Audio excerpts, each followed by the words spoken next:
Ok, bonjour Sadi. Bonjour, professeur. Bonjour les étudiants. Bon, celui qui est en ligne se rend compte qu'il n'est pas encore connecté.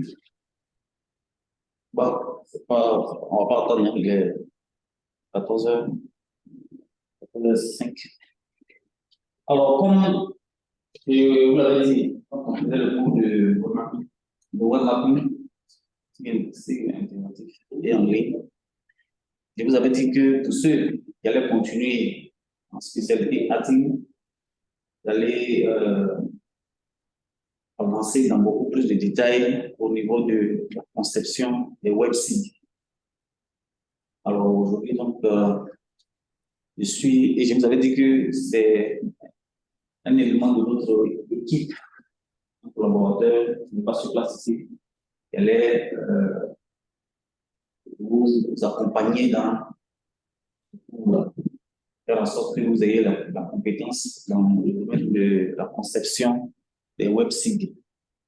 Donc, je suis aujourd'hui avec le professeur Kabina Sati.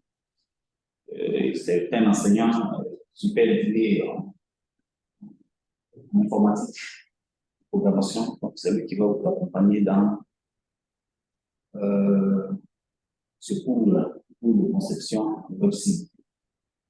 Donc, je ne vais pas être trop long. Je vais rapidement lui laisser la parole pour que lui-même se présente et que le cours démarre effectivement. Parce que là, habituellement, donc, on commencer par 14h. Donc, il est 14h, 14h05, on va commencer. Celui qui est en ligne, celle qui est là. Oui, il s'est Monsieur, connecté. monsieur Okou. Oui, professeur. Oui, bonsoir à tous. Ok, bonsoir, monsieur. Alors, donc, je suis en train de dire qu'on va commencer maintenant le cours de Oui, website. Euh, oui. notre collègue Kabina Jean Sati qui allait intervenir ce cours-là. Donc, pour ne pas être long, je vais laisser se présenter et puis ensemble, aussi, je ne sais pas, en salle ici à 100%, mais je vais me connecter également. Puis on va passer le Ok, monsieur Foucault, vous m'entendez bien, hein? Oui, oui, oui, je ressens. D'accord, d'accord. Monsieur Sati, Oui, professeur. bon, ok, donc je laisse, d'après les amis, la ligne de floor. OK. Ok, bon, donc je vais me connecter et puis Merci beaucoup. D'accord, professeur. D'accord, professeur. non. Une autre, Ah, euh, bonjour tout le monde. D'accord. Je pense que tout le monde arrive à m'entendre, hein. Oui, oui, on Celui vous qui est en entend. ligne, celui qui est en ligne et arrive à m'entendre un peu. Oui, oui, je ressens. Très bien. D'accord, d'accord. Et ceux qui sont dans la salle aussi m'entendent aussi. Très bien. C'est déjà bon. Alors, comme le disait le professeur, je suis Kabina Sati Jean Robert.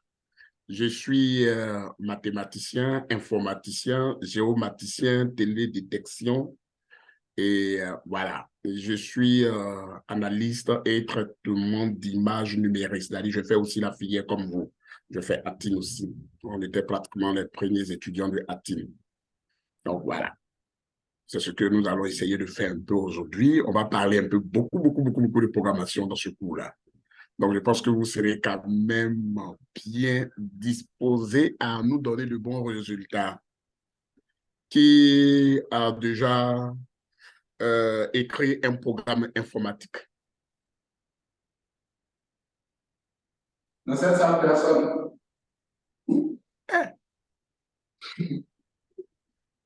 personne. Oui, monsieur, quand vous dites que, bon, actuellement, moi, je sais quand même de mettre en place Bon, pas un programme, mais comme j'utilise régulièrement la plupart du temps QGIS, pour pouvoir automatiser des trucs comme la rédaction, la mise en place des plans pour automatiser certains travaux que je fais.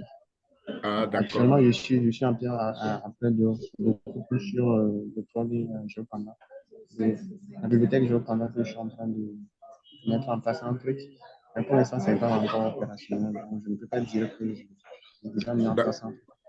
D'accord, d'accord, d'accord. OK. Mais déjà, est-ce que vous avez fait le cours de JavaScript?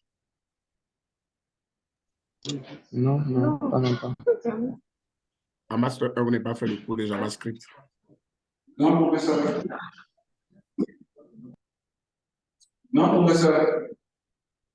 Wow, wow, d'accord. Et comment on appelle les cours de technologie web? Vous avez déjà fait?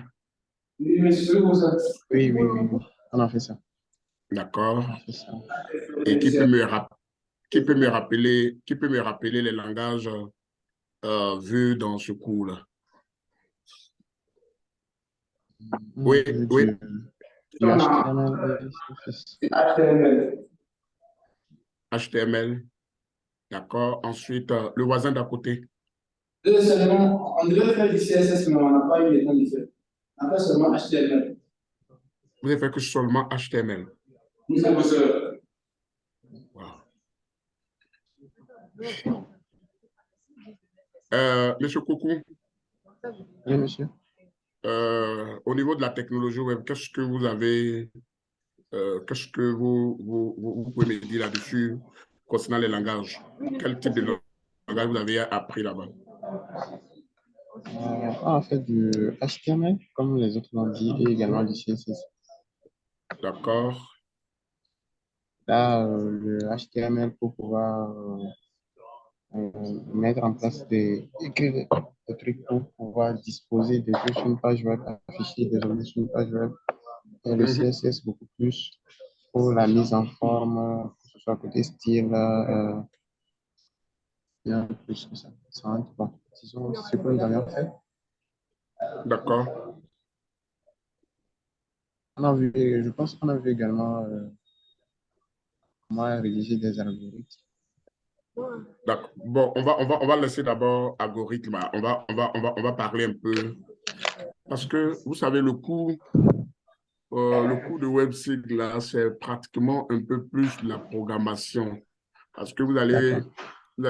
vous allez juste mettre en place une application. Or, qui parle d'application, parle là d'utilisation des langages informatiques. Donc, ce qui veut dire D'accord. qu'il y a quelques langages informatiques qui sont déjà, qui constituent MBABA, Oui. notamment la technologie web et puis aussi même quelques langages au niveau serveur, notamment du PHP et puis peut-être du Python. On va dire aussi du Python. Du Python. Maintenant, le cours de JavaScript, là, vous ne l'avez pas du tout fait. Mais Bon, JavaScript, le cours de JavaScript. nous n'avons pas fait le cours de JavaScript. Je repose encore la question. Je ne dis pas le cours de Java. Le cours de Java, on va le faire ensemble cette année. Le cours de Java, c'est pour le M2. Je parle du cours de JavaScript. JavaScript. Vous On n'a pas fait. vous n'avez pas fait. Le cours a été programmé, on n'a pas eu le temps pour faire le cours proprement dit. D'accord. Donc, le cours a été programmé, sauf que vous n'avez... OK, compris. D'accord. D'accord. D'accord. Alors, aujourd'hui, la séance, ce que nous allons faire, Oui. la première question que je voulais vous demander, est-ce que vous avez pu télécharger un peu, comment on appelle même les leçons qui sont sur la plateforme pour lire au niveau du cours de WebSig? Oui, professeur. Vous avez téléchargé. Monsieur Coucou, vous avez téléchargé aussi à votre niveau là-bas? Oui, j'ai téléchargé les cours, j'ai lu la première leçon, puis je suis sur la deuxième leçon actuellement. D'accord. Donc, vous avez lu la première leçon. D'accord. OK. OK. Donc, ce que nous allons faire aujourd'hui, on va juste, on va juste rester un peu sur quelques généralités au niveau du WebSig, essayer de vous donner un peu plus de définition, vous faire comprendre un peu le fonctionnement du WebSig, l'architecture utilisée, comment fonctionne une application web, et puis essayer aussi de vous donner le cycle de développement d'une application web, notamment les WebSig aussi. Donc, pour développer une application WebSig, quelles sont donc les différentes phases? C'est ce que nous allons essayer de faire un peu aujourd'hui. Maintenant, jusqu'à la deuxième séance, on va essayer de voir comment faire pour vous initier rapidement aux premières notions de JavaScript qui vont nous permettre de pouvoir vous aider à développer un website rapidement, vu qu'il y a des choses que vous n'avez pas quand même vues, notamment le CSS, comment embellir votre application, comment télécharger quelques frameworks au niveau du style. On va essayer de voir dans un bref délai comment on peut faire rapidement pour rattraper le petit temps perdu. C'est ce que moi je pense. Je pense qu'il n'y a rien je vais dire, rien n'est tard. On peut tout le temps rattraper, vous donner toutes ces notions rapidement pour vous permettre d'avoir une très bonne assise et cela va vous permettre de pouvoir vraiment suivre aussi le cours. Je tiens à souligner que ça sera quand même un peu plus pratique. Le cours sera beaucoup pratique à partir de la deuxième séance parce qu'on va beaucoup écrire les scripts en JavaScript parce que j'avais voulu même cette année vous initier même encore au Python. C'est-à-dire on va utiliser un peu le langage Python pour exprimer quelques requêtes spatiales au niveau même d'une application WebSig et même aussi voire même l'utilisation du PHP. J'avais voulu faire ça cette année avec vous, c'est-à-dire j'allais essayer de vous aider à comprendre les différentes manières de concevoir une application WebSig avec plusieurs manières, je suis en train de regarder avec 4 manières, soit à partir du JavaScript. Donc, on va beaucoup utiliser du JavaScript. Ensuite, soit en utilisant la programmation PHP, donc on va beaucoup utiliser le langage PHP. Et aussi en utilisant, comment on appelle la même langue, le langage Python. Donc, on va aussi utiliser beaucoup la programmation procédurale Python et même aussi la programmation objet Python. Mais avec ce que je vois, je pense qu'on va juste se limiter un peu avec le JavaScript et puis nous allons juste vous permettre de mieux assimiler cette option. Maintenant, pour les autres options, ceux qui voudraient vraiment approfondir leurs compétences, on peut vraiment essayer de gérer tout ça après. Donc, voilà, ainsi présenté comment je voudrais que nous travaillions. Est-ce que quelqu'un voudrait faire une petite proposition ou bien des suggestions pour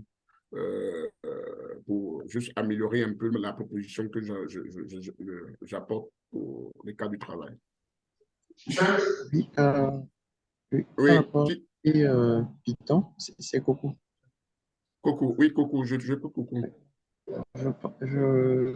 Au niveau de Python, si je me souviens bien, on a fait un BA-BA.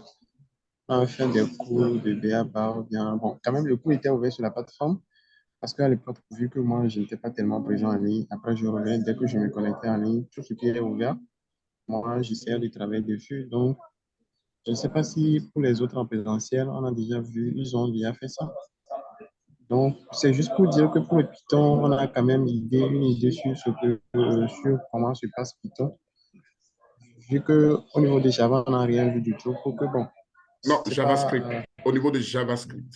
Oui, au niveau de JavaScript, on n'a rien vu. Pour que, bon, tout ce que vous avez prévu nous enseigner, pour qu'on puisse faire un peu d'effort pour parcourir tout ça là. D'accord.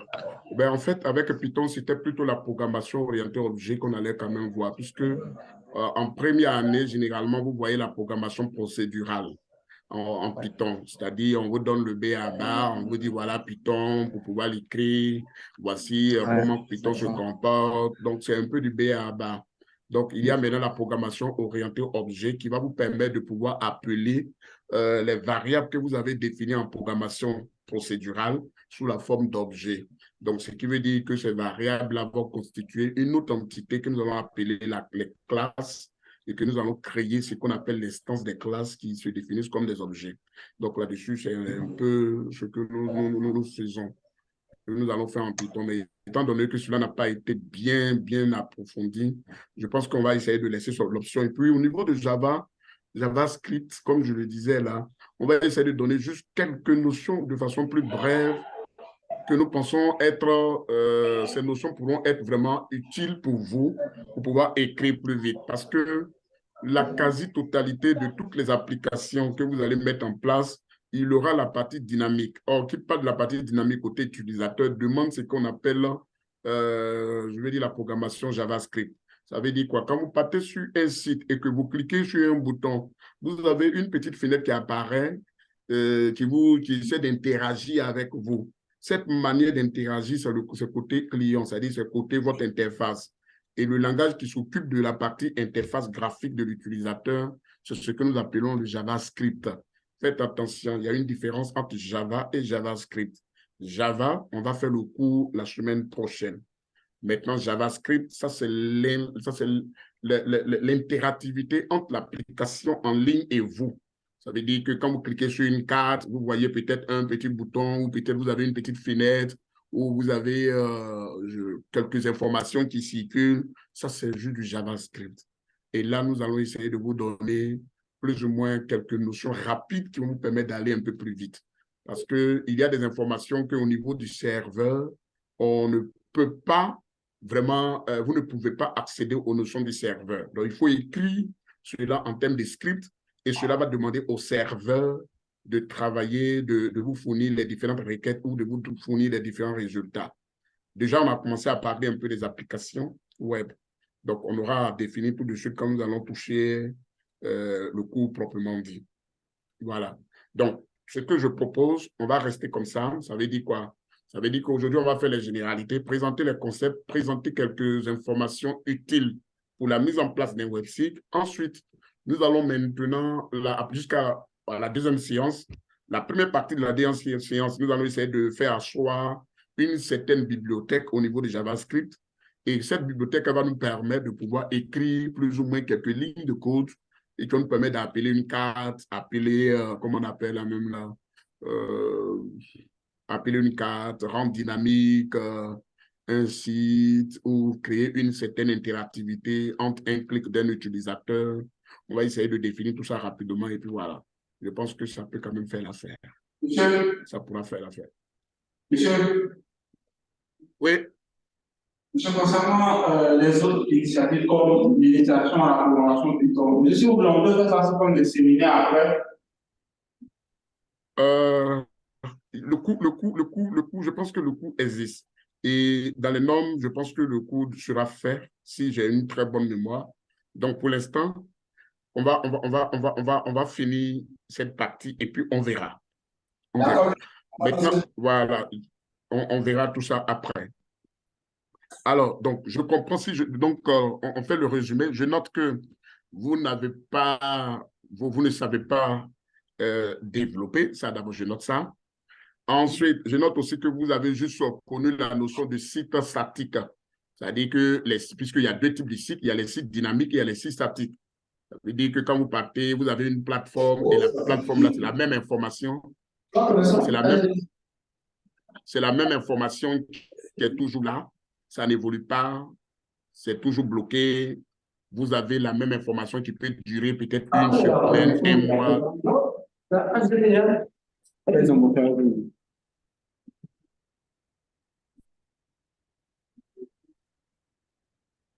De bon, Je vous entends très bien.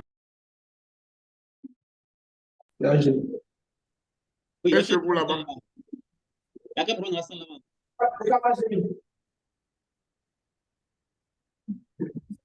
Vous m'entendez? Je vous entends très bien. Et vous, vous m'entendez? Moi, je vous reçois.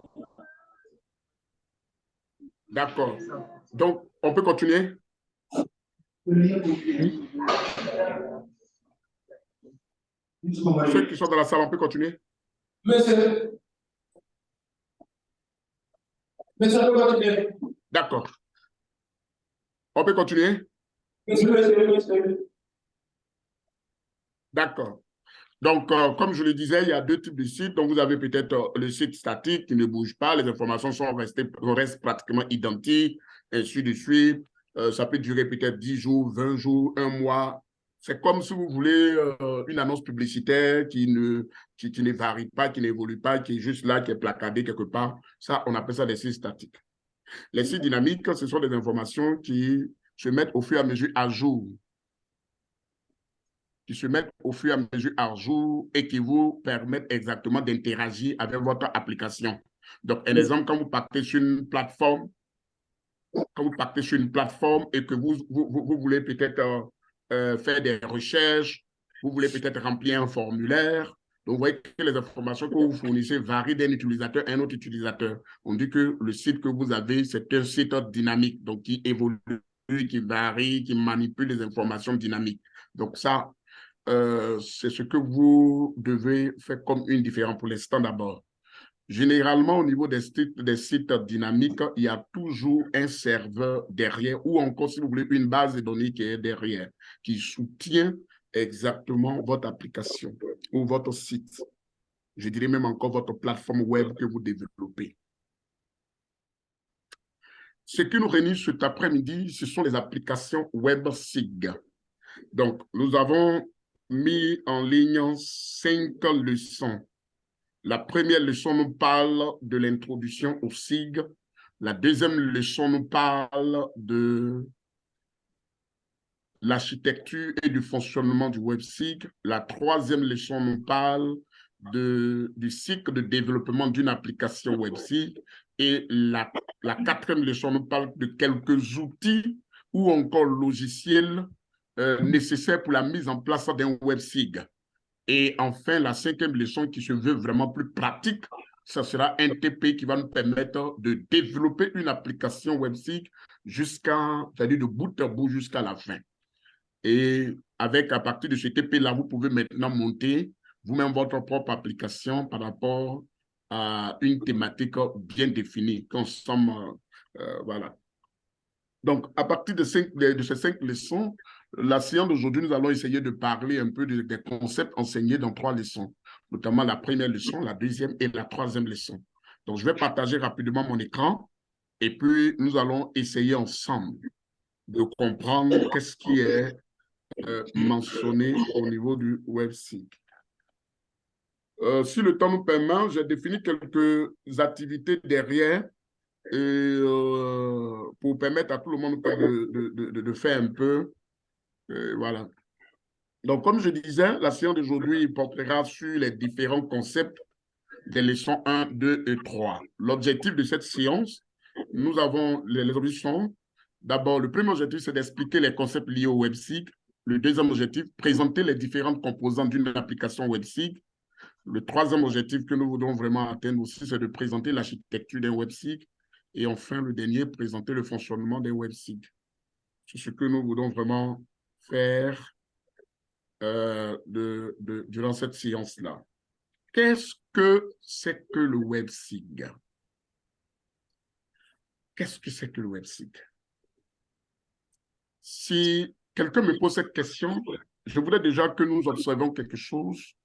Dans la notion WebSIG, nous avons 2 mots, ou on va dire 2 grandes notions. La notion web et la notion SIG. Je pense que ces 2 notions sont beaucoup plus familières à tout le monde, surtout ceux qui sont inscrits au CURAT, notamment les SIG et même aussi le web. Donc, le WebSIG est composé de 2 notions, le web et le SIG. On définit le WebSIG comme un système d'information distribué comprenant au moins un serveur et un client. Ça, je vous donne une définition simple. Un WebSIG est un système d'information distribué comprenant au moins un serveur et un client. Le serveur est un serveur SIG, ou appelé communément un serveur cartographique, et puis le client peut être un navigateur web. Le client est un navigateur web.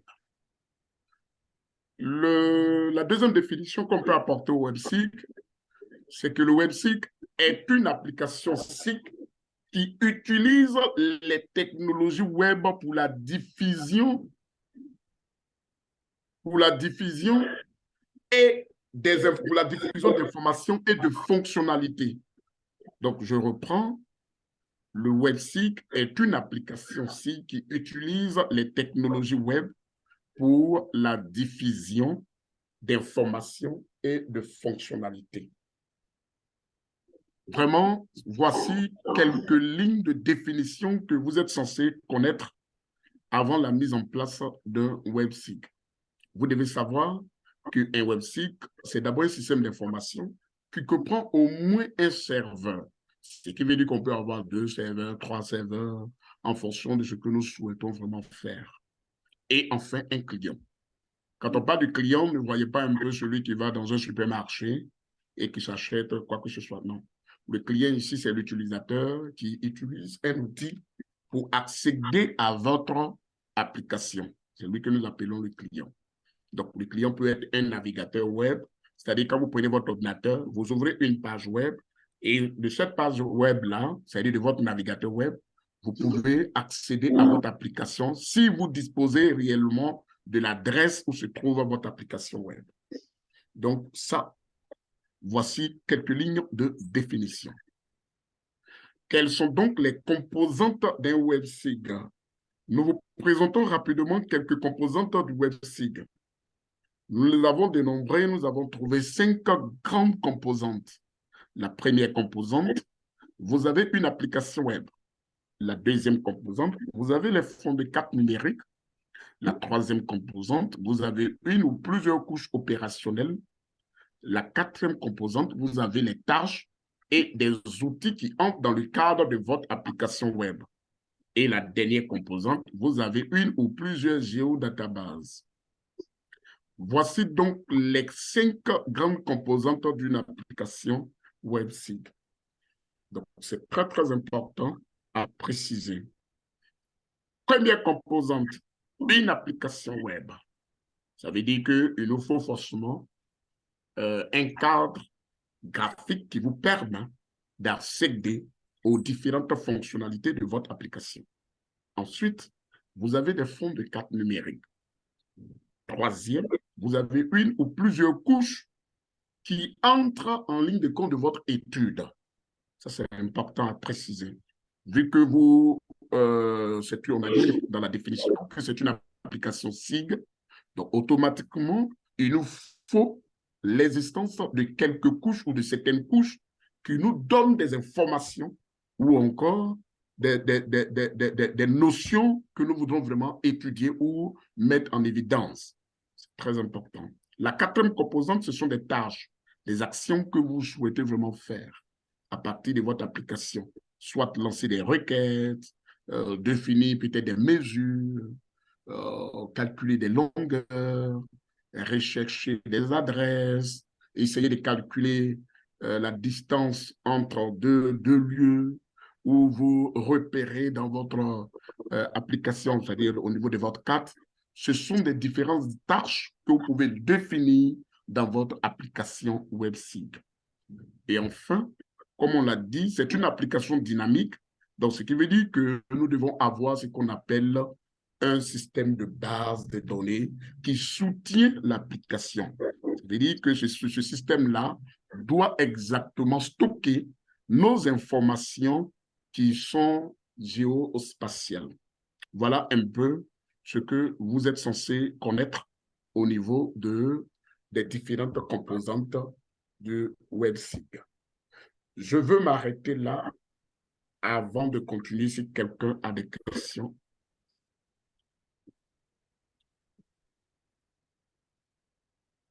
Est-ce que quelqu'un a des questions? Oui, ça va pour le moment. Ça va, ça va. Ça va pour le moment? Monsieur. D'accord. Donc, ce qui veut dire qu'on peut continuer. Monsieur Coco? Monsieur Coco? Oui, professeur, on peut continuer. Super. Nous continuons. Nous définissons en même temps les différentes composantes. Qu'est-ce que c'est que l'application web? L'application web, c'est l'interface logicielle au client. Ça veut dire l'utilisateur, pour accéder à votre plateforme, comme on l'a dit plus haut, utilise un navigateur. Lorsqu'il met l'adresse du navigateur, il y a ce qu'on appelle l'interface ou le menu d'accueil de votre application. Ça, c'est l'interface de votre logiciel qui définit l'application web qui n'est rien d'autre que la première composante. Donc, comme on l'a dit, il peut s'agir d'une application exécutée dans un navigateur. Ou encore, il peut s'agir d'une application mobile qui fonctionne sur un appareil de terrain ou sur un smartphone. Donc, ça, c'est très important à le préciser. Il peut avoir, votre website peut être stocké quelque part, mais pour accéder à votre application, alors vous définissez votre interface logicielle comme une application mobile qui, à partir de cette application mobile-là, vous accédez à votre website qui est stocké quelque part d'autre. Donc, ça, ce sont les points importants à maîtriser au niveau de l'application web. Donc, demain, quand nous allons vous demander de concevoir un website, vous devez mettre dans la tête qu'il me faut déjà l'interface graphique de mon application. Quelle est donc l'interface que l'utilisateur doit voir en premier lieu? Qu'est-ce qu'il voit d'abord? Quelles sont les informations qui doivent figurer sur cette partie? Qu'est-ce que je souhaite que l'utilisateur voie d'abord avant de pousser, avant de cliquer sur tel bouton ou avant d'effectuer telle recherche ou ainsi de suite? Ça, c'est la première composante. La deuxième composante, nous avons les fonds de cartes numériques. Et ils sont des données qui proposent un contexte géographique de l'application. Les fonds de cartes numériques sont bel et bien fonction du type d'application que vous voulez monter. Ça veut dire que vous ne pouvez pas utiliser des fonds de cartes qui n'ont rien à voir avec votre thème ou encore l'étude que vous souhaitez vraiment mener. Voilà. Donc, ça, il faut vraiment faire très attention. Tout dépend du type d'application que vous voulez monter. Et c'est à partir de ce type que vous définissez vos différents fonds de cartes pour vous le prendre. La troisième composante, nous parlons des couches opérationnelles. Comme nous avons dit, n'oubliez pas que le website, c'est complètement différent de votre application web que vous avez un peu partout. Un exemple, nous avons les applications web de calcul de moyenne des étudiants ou les applications d'orientation des étudiants ou des élèves ou d'inscription en ligne. Ça, c'est complètement différent. Ici, nous avons une application orientée SIG, ce qui voudrait dire que nous devons appeler des couches qui illustrent effectivement des informations, qui font ressortir des informations dont nous avons besoin. Donc ça, il ne faut pas l'oublier. Donc vous avez besoin de couches. Ensuite, ce sont des résultats. Ces couches peuvent être des résultats d'une opération dans une application web. Ça veut dire que on peut faire, à partir de l'application, on peut demander à l'application de créer des couches qui vont nous permettre de mener une étude ou peut-être une analyse ou faire des interprétations à partir bel et bien des couches existantes au niveau de notre application. Ça, on peut vraiment le faire.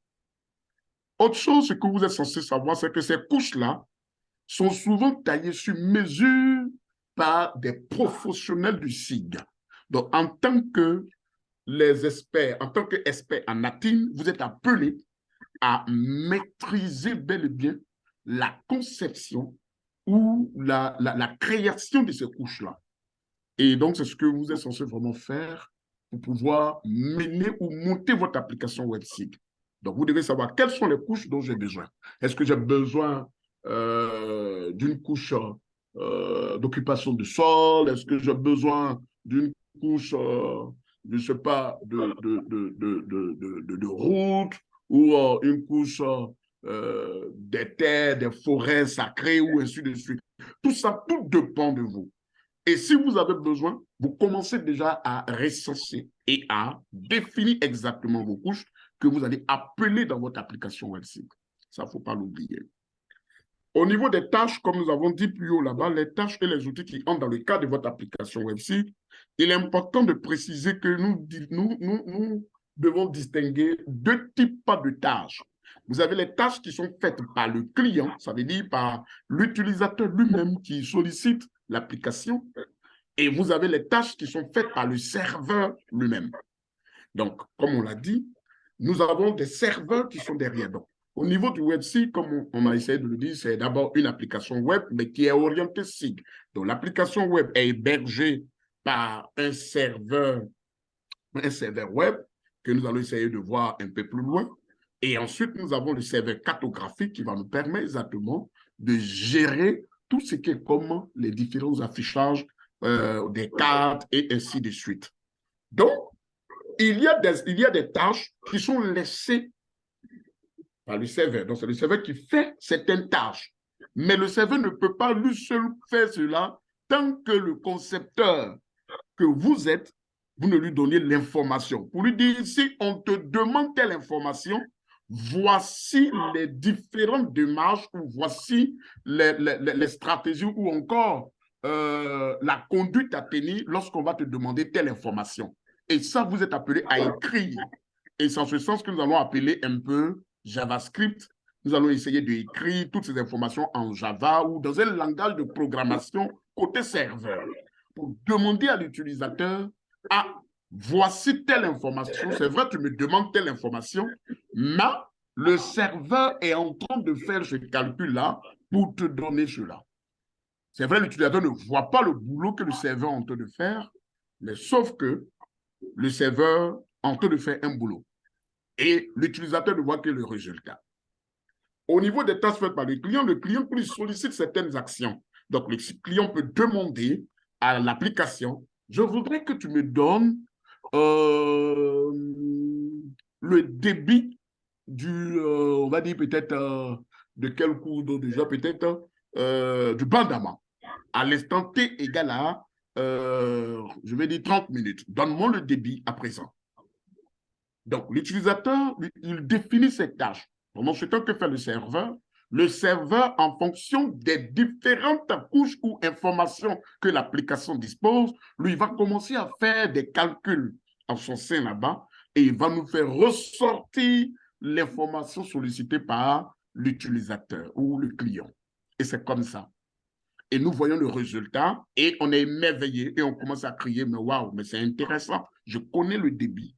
Effectivement, c'est parce qu'il y a eu un travail qui est en train d'être fait quelque part par le serveur. Ensuite, nous avons les géodatabases, c'est-à-dire c'est la base de données qui soutient l'application website. Les données manipulées sont géospatiales. Donc, n'oubliez pas, quand vous allez, on va vous demander de mettre en place une application website, c'est à vous de savoir que j'ai une base de données que je dois mettre en place.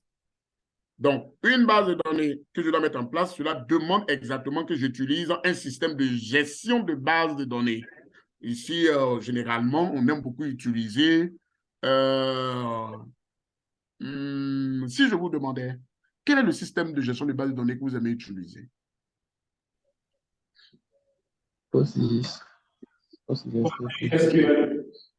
PostgreSQL, ok. C'est pas mon problème. Mais est-ce que vous savez que vous pouvez utiliser aussi Oracle spatial? Monsieur. Oui. Est-ce que vous savez que vous pouvez utiliser SQL Server? Monsieur. Microsoft SQL Server. Super.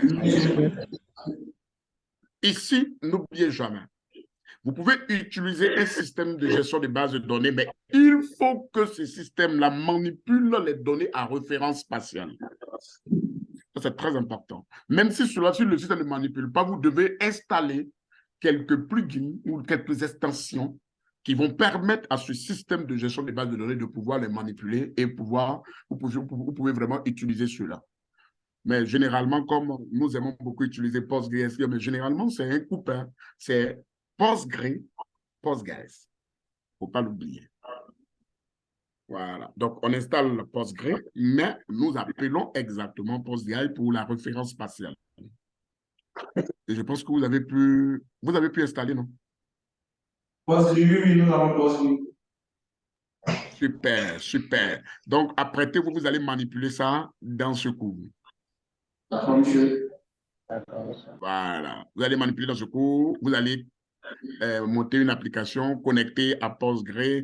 On va s'arranger, on ne va pas utiliser une programmation très poussée. Hein. On va faire un peu du simple à partir de quelques petits langages très légers. On va essayer d'accéder à la base de données, travailler un peu là-dessus, appeler au niveau de l'application et puis bon, c'est tout. On ne va pas utiliser du PHP, on ne va pas utiliser des grands logiciels, enfin des grands langages que vous ne maîtrisez pas, non pas du tout. On va faire un truc simple.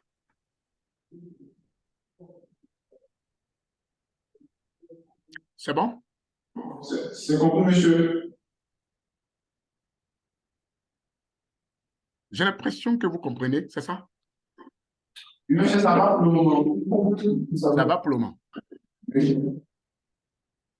Wow. D'accord. Pour des gens qui n'ont jamais monté d'application web, hein, et là, vous comprenez. C'est ça? Allô? Oui, allô? J'espère que ce n'est pas ma présence, hein, parce que normalement, je leur ai donné ce coup-là déjà sur, sur les SIG, sur les bases de données. Parce que celui-là qui sont en train de dire ça, hein, j'espère qu'ils ont bien compris, effectivement. Monsieur, ça va. Très bien. Base de données SIG et web mapping. Il n'y en avait pas. OK, c'est bon. D'accord. Merci, professeur. OK. Donc, nous continuons toujours. Quelle est donc l'architecture d'une application WebSIG? Alors, je vous présente rapidement l'architecture d'une application WebSIG.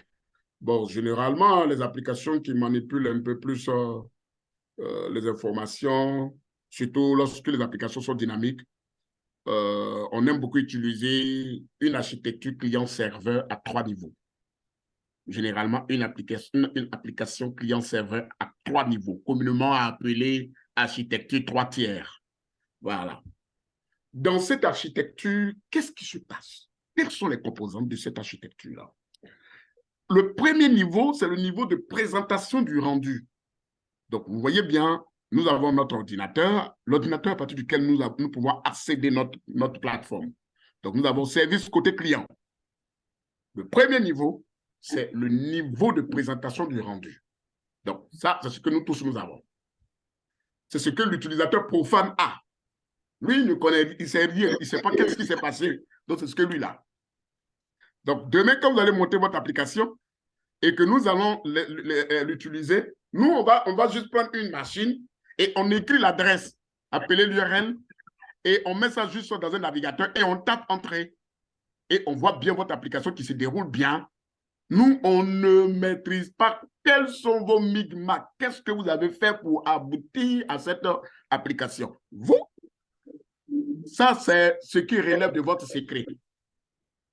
Nous, ici, on prend plaisir de cliquer sur les boutons que vous avez développés. Et nous allons cliquer seulement là-dessus. Donc, n'oubliez pas, c'est ce que vous devez faire. Et vous devez faire cette partie-là pour nous.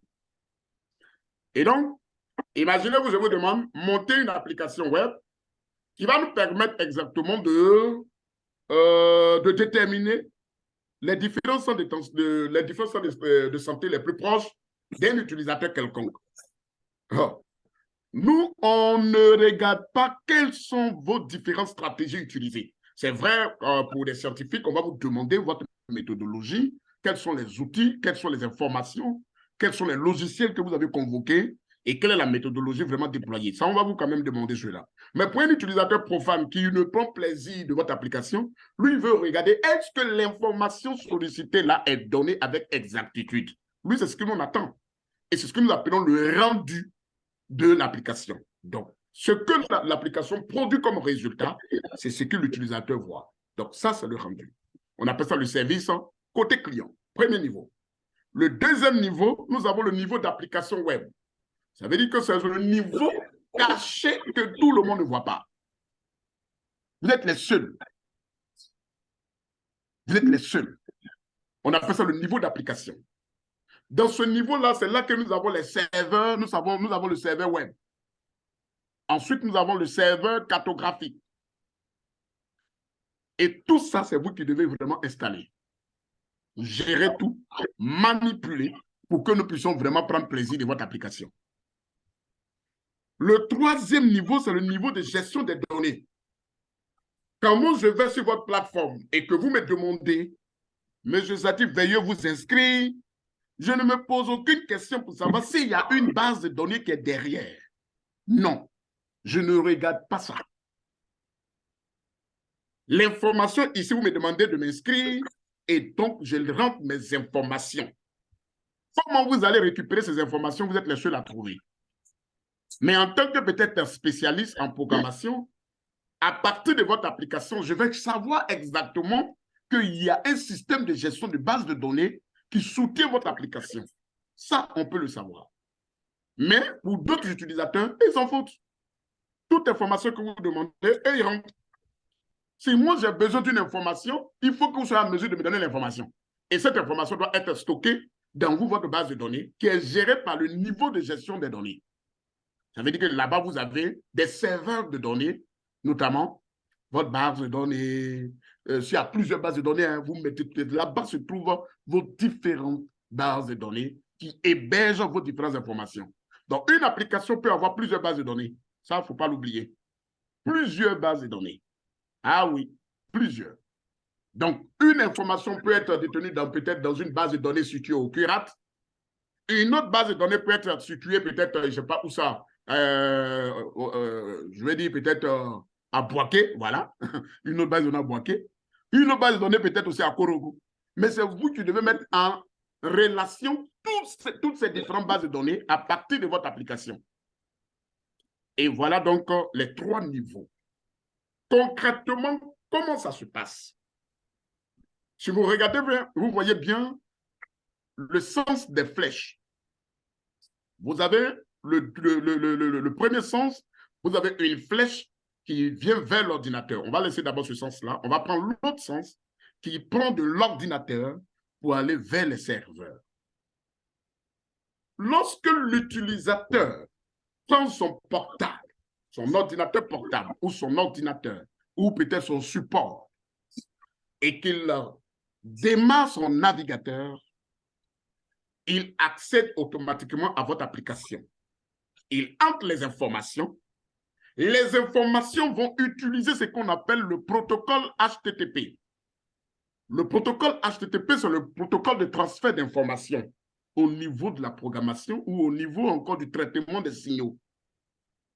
Donc, lui, il va utiliser ce protocole pour donner l'information au serveur. Pour dire, l'information sollicitée par l'utilisateur, là, voici telle information et j'ai besoin de telle information. Le serveur web qui héberge en son sein le protocole HTTP va interroger le serveur cartographique pour lui dire est-ce que l'information que l'utilisateur demande là, tu n'as pas ça chez toi? Le serveur dit ah oui, j'ai l'information, mais sauf que ce n'est pas complet.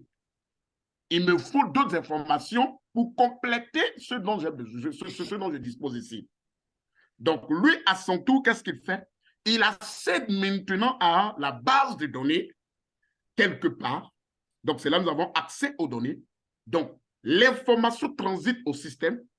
La base de données en son sein maintenant, à l'aide bel et bien d'un programme écrit, va commencer à chercher au niveau du système de gestion des bases de données, va commencer à chercher toutes les informations là-bas. Ah, l'utilisateur me demande la localisation peut-être du QRAT. Où est situé le QRAT? Donc, fouille dans ton système là-bas. Est-ce que tu ne sais pas où est situé le QRAT? Donc, automatiquement, le système de gestion des bases de données va commencer à fouiller dans ses différentes boîtes et trouve QRAT, voit sa localisation. Lorsque l'information maintenant est obtenue, que fait le système de gestion des bases de données? Le système retourne l'information au serveur. C'est là que nous passons maintenant à la deuxième flèche qui est située plus haut. Retourne l'information au serveur cartographique qui dit voici, j'ai eu l'information du QRAT. L'information, voici le QRAT est situé à telle position, telle longitude, telle latitude. Donc, on donne l'information au serveur cartographique qui, lui, en son sein, dispose des informations cartographiques. Et lui, il fait quoi? Il les repositionne à son niveau et redonne l'information au serveur web qui, lui aussi, utilise le même protocole HTTP pour donner le rendu à l'utilisateur. Et c'est là l'utilisateur voit une carte qui se superpose devant lui avec le QRAT bien précis et les informations là-dessus. Voici comment les choses se font lorsque vous demandez, vous effectuez ce qu'on appelle une requête HTTP.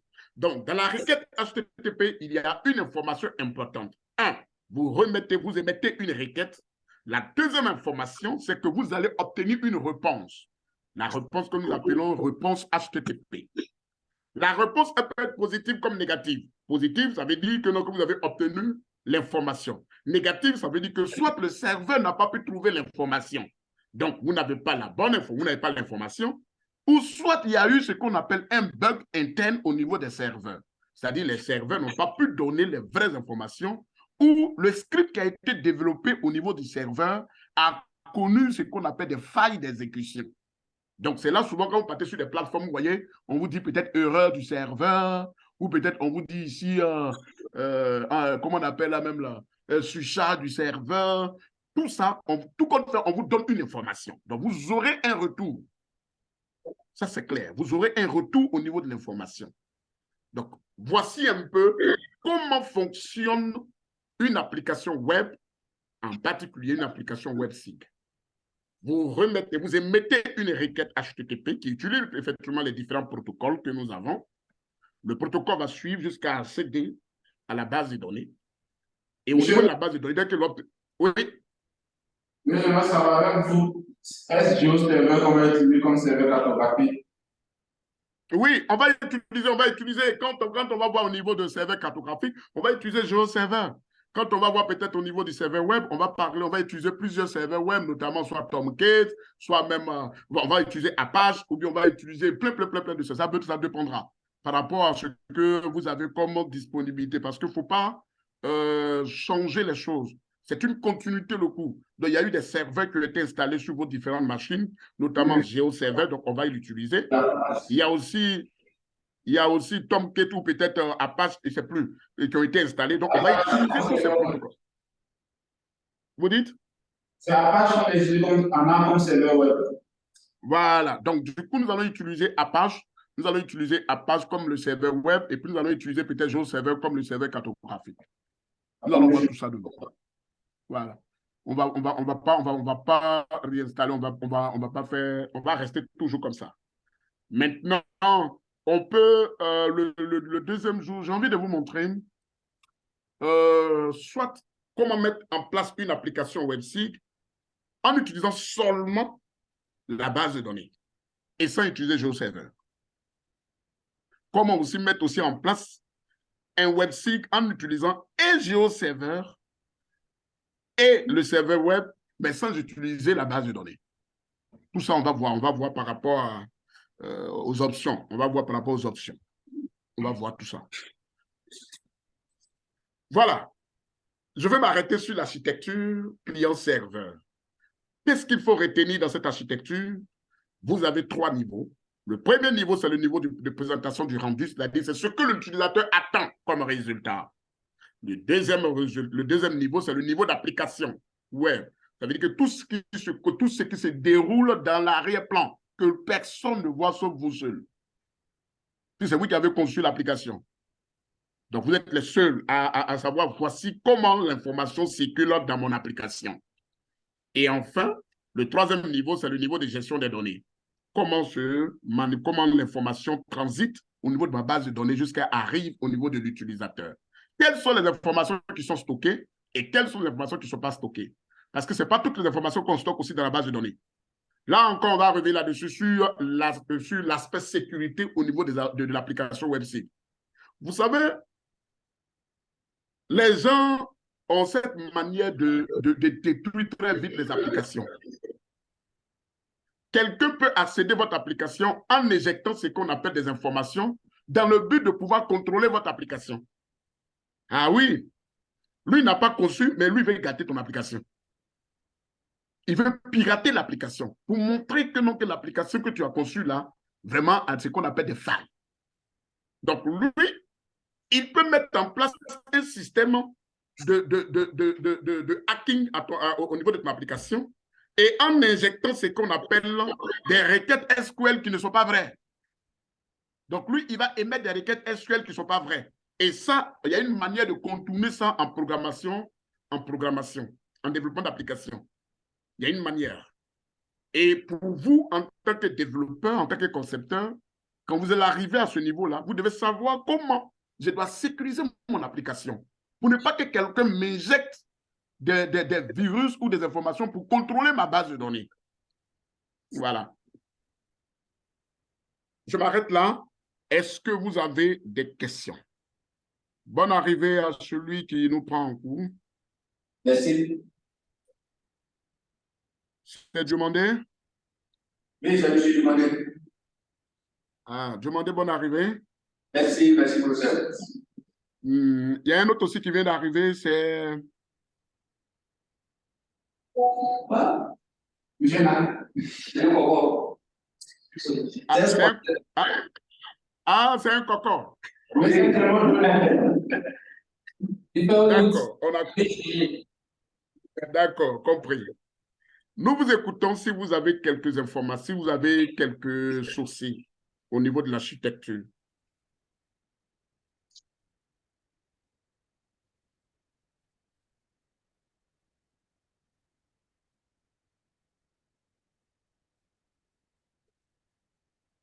Oui, une question. Allez-y. Donc, c'est au niveau des... Vous avez dit tout à l'heure que on peut avoir plusieurs banques de données à interconnecter. C'est ça. On peut utiliser notre application. C'est ça. Maintenant, est-ce que le souci au niveau de la sécurité, est-ce qu'à ce niveau-là, ça ne pose pas de problème? Si moi, par exemple, j'ai une application qui peut utiliser plusieurs banques de données, parce qu'aujourd'hui, la réalité qu'on a au niveau de nos structures, chaque structure a tendance à avoir ces données. Or, dans l'exécution des programmes et des activités, on a souvent besoin de solliciter d'autres personnes. Et donc, le problème de collaboration entre les institutions pose problème. Moi, par exemple, très souvent, on a besoin de données au niveau du BNED, au niveau de l'AFOR, au niveau même des universités. Et l'interconnexion, là, moi, au niveau déjà, pour ce qu'on sait, au niveau de la Côte d'Ivoire, est-ce que ces structures, il y a une flexibilité à ce niveau-là? D'accord.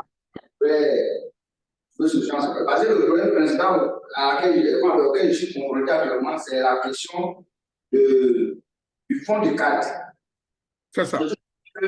Le BNET, lorsque le BNET produit une carte, et que l'AFOR produit une autre carte, et que le produit une autre carte, quand on fait les croisements des cartes, il arrive que les couches n'arrivent pas à vraiment se superposer comme il se doit. Il y a des décalages. C'est ça. C'est une préoccupation au niveau de la Côte d'Ivoire. Ça, c'est une question peut-être qui va sortir un peu du cadre. Mais est-ce qu'à ce niveau-là, il y a des approches? D'accord. Merci infiniment, M. Diomandé. Je pense que c'est vous qui avez posé la question. D'accord. Vous savez, le problème de base de données, c'est pas, ce problème-là n'est pas nouveau, hein. C'est un problème ancien. Et le problème est que les gens, on ne se fait pas confiance. On ne se fait pas confiance. Et si toi, tu développes une application et que tu me demandes que tu souhaites accéder à moi, mon application, il faut que je sois sûr de ce que tu comptes faire, des informations que tu veux obtenir. Donc, il est difficile pour moi de te laisser te connecter à ma base de données. Donc, il y a d'abord le premier volet, la confiance. Mais déjà, la Côte d'Ivoire est en train de chercher à régler ce problème-là.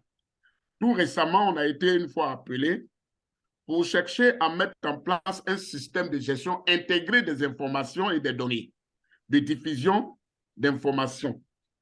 On réfléchissait là-dessus, comment mettre en place une plateforme qui va nous permettre d'accéder à toutes les informations, quel que soit le service qui héberge ces informations.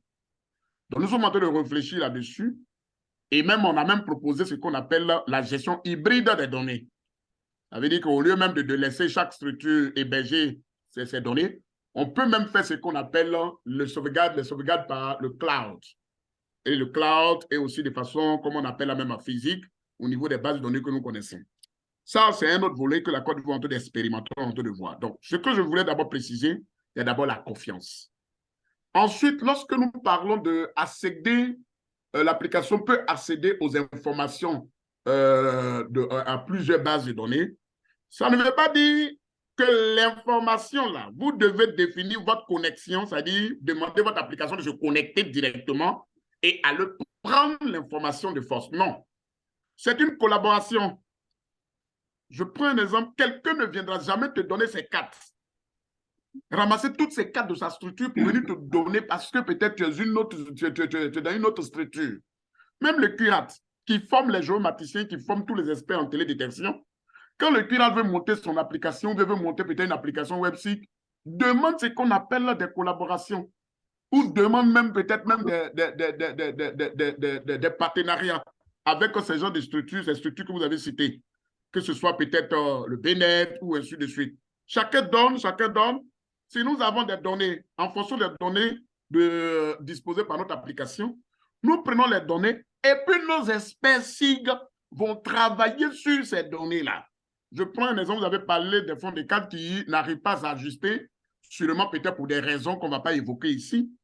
Donc, si vous pensez que ces données-là proviennent de plusieurs structures, c'est à vous maintenant de procéder au traitement des données. Et ça c'est un protocole que, je veux dire, qui est enseigné au CURAP. Nous tous, on est passés par là. Il y a un protocole de traitement des données. Lorsque nous prenons des données issues de plusieurs services, peu importe, même si c'est le CURAP qui a produit, il y a un préalable, il faut passer au pré-traitement ou au traitement de ces données-là. Même si ce sont des données même qui ont subi, même peut-être même qui ont été utilisées pour faire d'autres choses, parce que c'est vous qui les manipulez chez vous. Si ces données doivent être reprojetées, si ça doit connaître d'autres traitements pour que ça puisse ajouter véritablement au niveau de votre plateforme, de votre application. On a eu à dire ça tout de suite, avant que vous n'arriviez. On a eu à dire que l'application utilise plusieurs couches. Et en fonction de votre thématique, vous définissez les couches qui doivent entrer dans le cadre de votre étude. Et vous appelez exactement vos couches. Quand vos couches, si vous avez besoin des données qui viennent de peut-être du BNet ou des données peut-être qui viennent de la NADER ou des données qui viennent peut-être des eaux, bon, je ne sais pas si peut-être c'est la même chose, eaux et forêts, voilà, au niveau des eaux et forêts, voilà, au niveau des eaux et forêts, ou peut-être au niveau de, je ne sais plus quoi encore, au niveau peut-être de l'hydrologie. Mais vous demandez ces données. Quand ces données arrivent, mais vous les traitez. Vous finissez de les traiter. Maintenant, vous pouvez les sauvegarder dans votre propre base de données. Mais vous mentionnez que ces données-là proviennent de telles structures pour rendre la chose plus crédible. Parce qu'en tant que peut-être scientifique, il faut quand même préciser où vous avez vraiment obtenu ces données-là. Qui est le fournisseur de ces données? Même si c'est Google, vous devez dire que c'est Google qui vous donne vraiment d'accéder. Même les applications web qui utilisent les cartes Google là. Mais Google demande, c'est que vous achetez les cartes à un moment donné. Quand Google sait que, non, que la plateforme, l'application sera, elle est peut-être d'ordre commercial ou peut-être sera utilisée pour à but lucratif, mais on vous demande d'acheter des API, des clés qui vont vous permettre de pouvoir utiliser les cartes. Et ça, il faut que vous compreniez, surtout au niveau de ceux qui vont faire le développement mobile, ceux qui vont faire les websites hébergés au niveau des applications, comment on appelle, des smartphones, tout ça. Mais on vous demande d'acheter les cartes. Si vous voulez utiliser les cartes Google, vous allez les faire. Ça, c'est au niveau des données, c'est ce que vraiment je peux dire pour ce premier volet. L'autre volet concernant les bases de données au niveau des services que vous voulez vraiment interconnecter à votre plateforme, la première des choses, vous demandez d'abord la permission. Si la permission vous est accordée, alors vous pouvez maintenant accéder à leur plateforme. Mais si vous cachez pour accéder à leur plateforme et qu'ils prennent connaissance de ça, là, Excusez-moi pour le mot, hein, mais vous êtes mort dans le film. Hein. Parce que vous allez payer cher. Ah oui, vous allez payer cher. Vous allez payer cher. Toute information que vous demandez sur le net, tout le monde sait ça. Il dit ça utilise le même protocole. Le protocole, c'est HTTP. Donc, si tu t'es caché pour aller prendre l'application de quelqu'un, ou tu allais prendre l'information de quelqu'un, c'est vrai, un jour, 2 jours, on ne va pas t'attraper, hein? Mais après 1 mois d'utilisation, à ta grande surprise, même Internet te dit, attention, monsieur, on vous a attrapé. On vous signale que vous venez d'être piraté ou bien vous venez de prendre une information qui ne vous appartient pas. Aujourd'hui, tout est pratiquement sécurisé. Et ça, il faut que vous le compreniez. Donc, vous demandez d'abord la permission. Même vous-même qui êtes au niveau de la NADER, si vous voulez mettre en place une plateforme WebSig, même qui n'est pas pour la NADER, vous êtes appelé à demander la permission à votre chef. Bel et bien, si vous avez un chef, peut-être même c'est vous aussi le chef, même si c'est vous le chef, vous êtes appelé à demander aussi la permission à votre supérieur. Même si c'est vous le chef. Ah oui, c'est très important. Pour ne pas que demain, ça compromette vraiment les gens. Il faut dire que vous prenez nous nos données là pour aller donner aux gens. Ça, c'est très important. Surtout l'utilisation des données en développement d'application, c'est très sensible. Même c'est la photo même du professeur que vous voulez mettre sur l'application, vous demandez son autorisation. Ah oui, vous demandez l'autorisation. Si vous voulez même sauvegarder même les données du CURAT dans votre application, vous demandez l'autorisation du CURAT. Je vais saluer le directeur qui est en ligne. Voilà. Je voulais demander sur le côté de l'action. En fait, hier, j'étais à fond, en fait, on est en train de réfléchir à ce que vous avez dit tout à l'heure, la mise en place d'une plateforme intégrée. C'est ça. Ce que je vais demander, c'est que dorénavant, si vous avez aussi à des rencontres telles que des ateliers de réflexion, je souhaiterais que si c'est CURAT qui organise, peu importe la structure, on a en partenariat avec le CURAT, c'est moi qui ai piloté le projet. Et je souhaiterais que dorénavant, la NADER soit invitée aux discussions parce qu'on a aujourd'hui en nos sein un service géomatique. C'est ça. Donc, j'ai la charge. C'est vrai qu'on a notre début, mais on a pour objectif de s'intégrer vraiment dans le cosmos de la géomatique au niveau de la Côte d'Ivoire. Donc, c'est une question qui m'est donnée et je souhaiterais que lorsqu'il y a des ateliers de réflexion pour ce qui est déjà fait et pour ce qui doit être fait, je souhaiterais qu'une lettre soit adressée à la NADER pour qu'on participe également ensemble aux différents projets à venir. Ça, c'est une doléance. Vraiment, merci infiniment, M. Diomandé. Je pense que c'est bien entendu. Les professeurs sont en ligne. Ils ont bien entendu. Et nous sommes très heureux pour cette ouverture. Ça va vraiment nous aider, nous tous, à avoir aussi vraiment toutes ces données-là. Et puis, ça va nous permettre aussi vraiment d'accéder à toutes ces différentes plateformes. Et d'ailleurs, vous aussi, en tant que bientôt expert en ATIN, ça va aussi vous aider aussi dans la mise en place aussi des différentes applications WebSig pour aussi alimenter votre plateforme de géomatie au niveau de, comment on appelle la même là, au niveau de la NADER. Voilà. Donc, sachez bien que c'est pris, c'est bien pris, les professeurs sont là, les chefs sont là, donc c'est bien pris.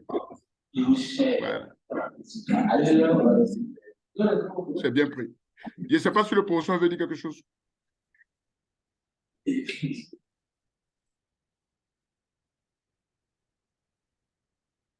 Bien. Allô? Oui, allô, professeur, Allô? je ne sais pas si vous voulez. Oui, professeur. Le directeur est connecté? Oui, le directeur est connecté. Bon, ben, s'il ne veut pas dire quelque chose, on avance. D'accord. Qu'est-ce que c'est noté, hein? Demandez, je le salue au passage, c'est noté, il n'y a pas de souci. Bonsoir, professeur. Oui, bonsoir.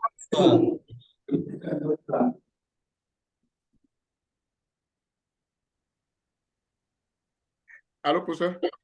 Oui, je disais que tout est noté, tout est bien saisi. Merci beaucoup, mon directeur.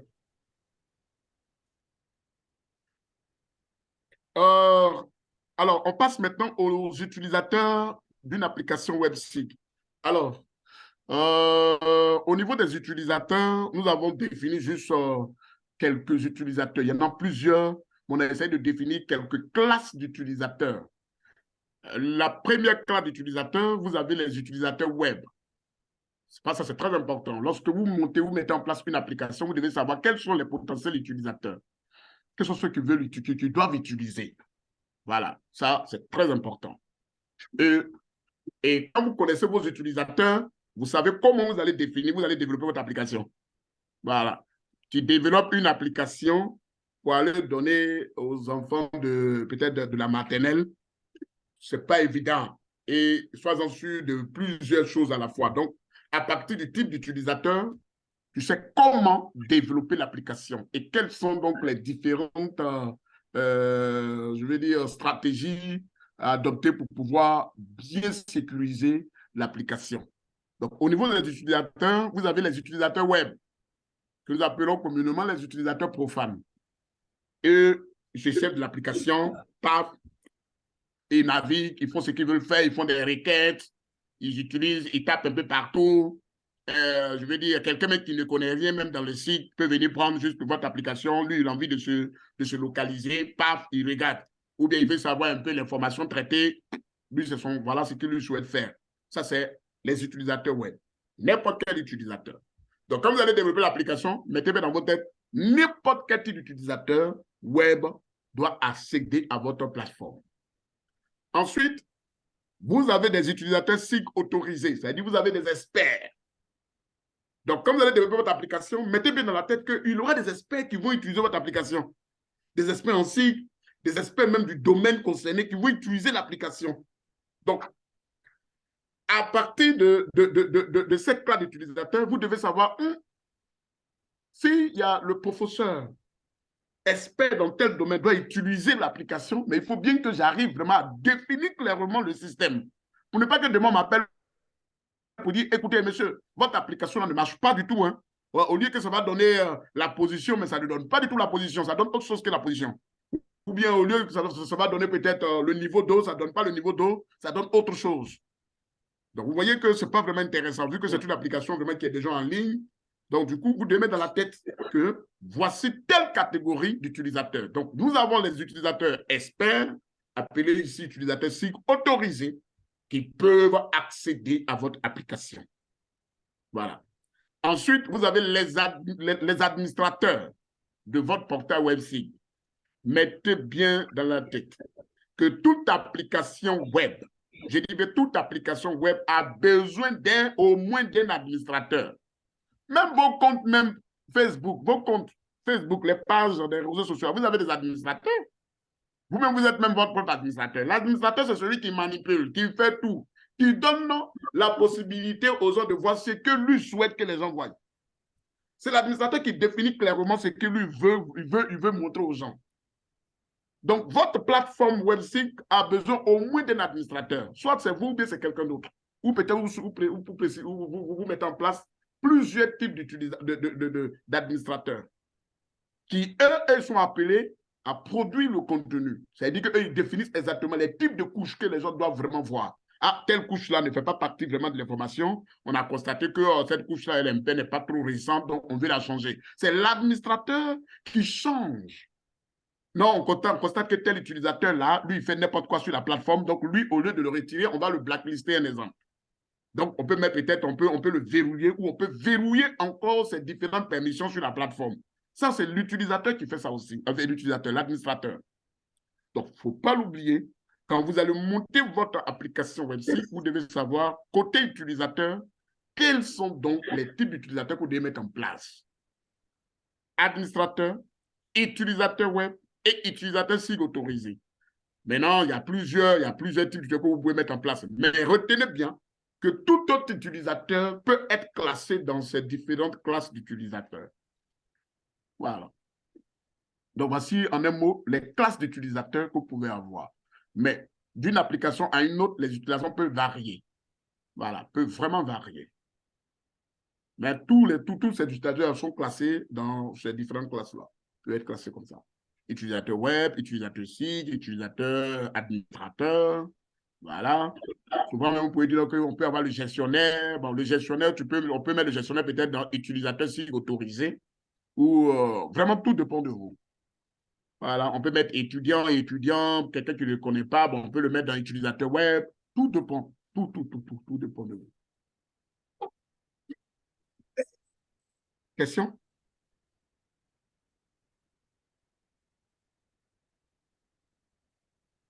Question? Au niveau des utilisateurs.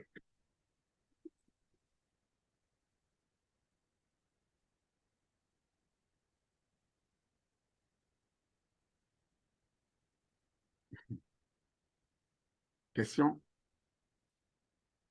Ça va. Le voisin de demander derrière. Vous n'avez pas de questions? Non, monsieur, je n'ai pas de question. Donc, au niveau des utilisateurs, vous avez compris?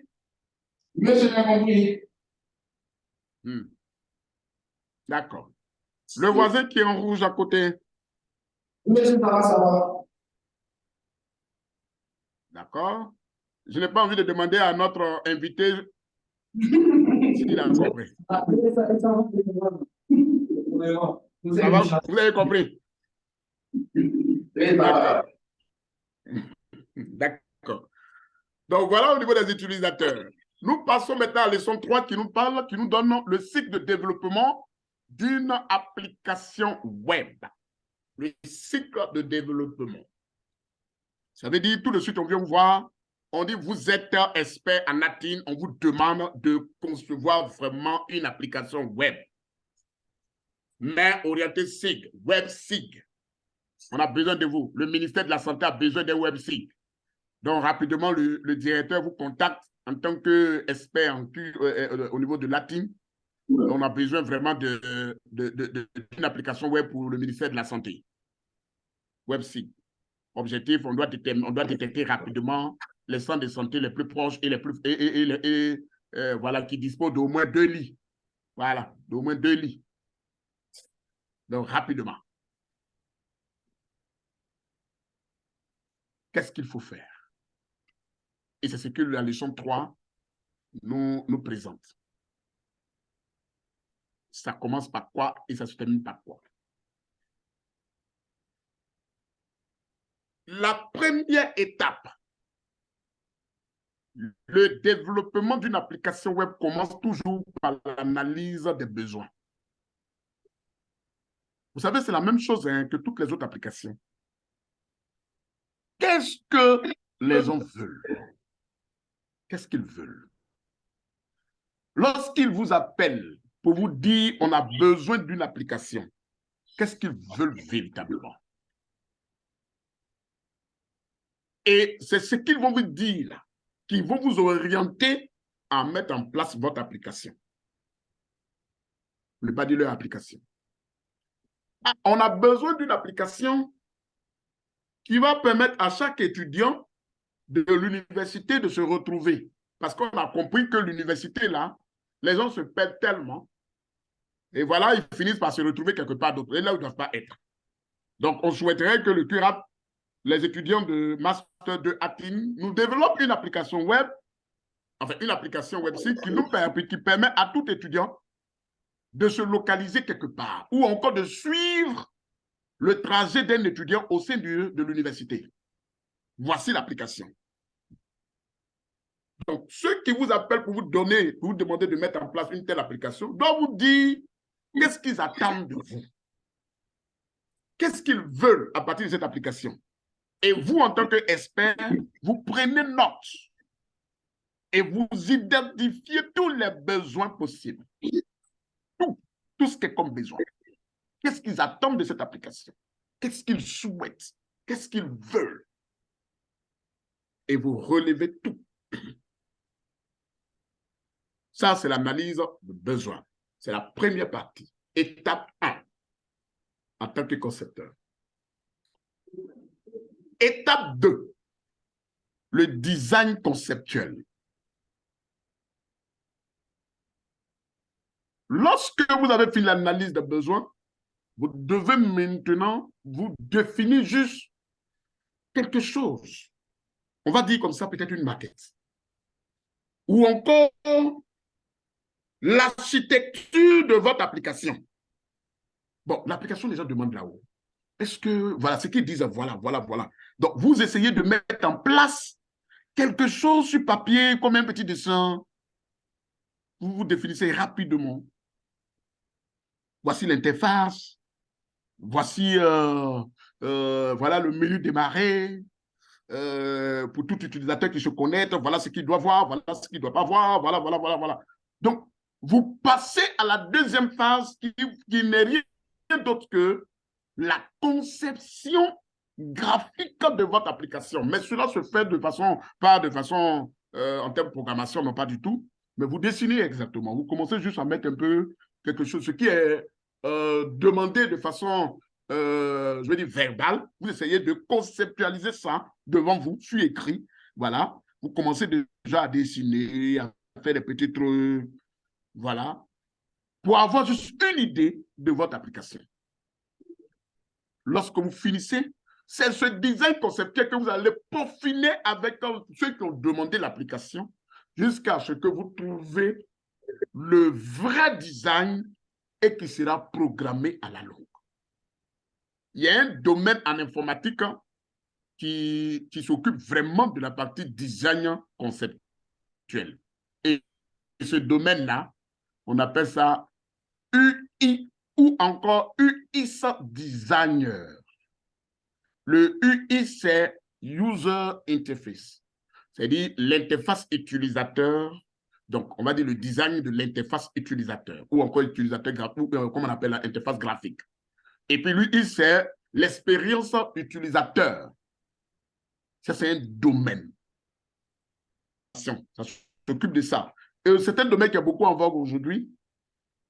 Tout développement d'application passe toujours par ceux-là. Et aujourd'hui, vous ne pouvez pas monter une application sans toutefois demander à un UI designer de vous présenter une maquette de votre application. C'est-à-dire que qu'est-ce que vous voulez? C'est une complémentarité. Hein? Vous avez besoin de ceux-là. Eux vont vous dessiner, ils vont vous dire, écoute, voilà, voici un peu que l'application fonctionne, voilà. Et bel et bien, après l'analyse des besoins, donc eux, ils vont essayer de présenter sur du papier ce qu'on attend.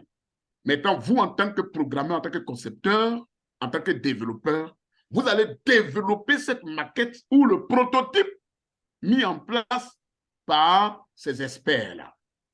Donc, ça, c'est très important. Mais ici, vous êtes tout à la fois. Donc, vous êtes à la fois UI designer, donc mettez ça bien dans votre tête. Donc, c'est vous qui allez dessiner. Donc, vous allez bien dessiner ça avec tous les boutons possibles. Vous dessinez bien. Vous dessinez bien. Et puis, ce que vous avez dessiné là, vous allez programmer ça avec les langages de programmation, notamment HTML, JavaScript, CSS, et on va embellir tout ça. Donc, il ne faut pas oublier. Hein. Le troisième point, c'est l'enquête sur les logiciels et matériels disponibles. Le troisième point. Vous devez aller enquêter. Vous devez regarder sur le marché. Quels sont les logiciels disponibles pour le travail qu'on vous demande de faire? Quel est le matériel utilisé? Vous voulez quoi? Pour l'instant, au niveau de la recherche, on essaie un peu de prendre en priorité tous les logiciels qui sont vraiment libres, qui sont libres. Sinon, si vous avez les moyens, vous ne pouvez pas les... Voilà, ils sont payants. Voilà. Au lieu de prendre un ArcGIS, tu peux aller prendre peut-être un QGIS. Voilà. Ça, c'est lui, il est libre, lui, il est payant. Donc, voilà. Si vous avez l'argent pour aller prendre ceux-là.